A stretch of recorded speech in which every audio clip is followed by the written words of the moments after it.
Dum-ba-dum. Yo, what's up, y'all? Let's make some cheddar jalapeno sourdough.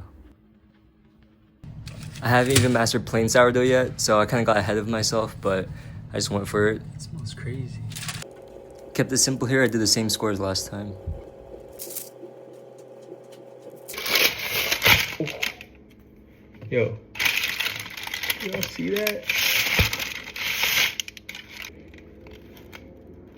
I don't want to use a glove because there's oil on it. Well, it's pretty good too.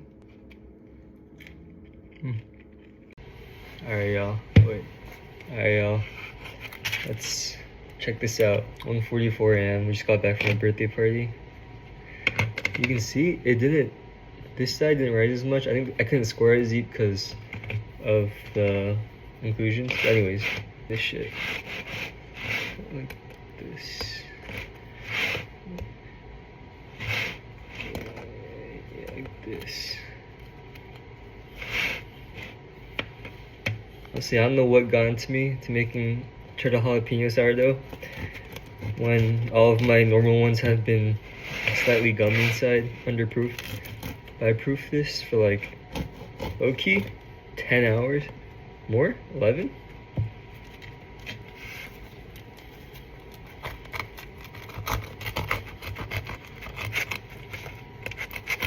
Dum-ba-dum. Yo, it's actually not gummy. Look at that. Squish test? It doesn't squish, it's kind of hard. I think this problem was the shaping, maybe. I think proofing got better. Look at that. That smells so good.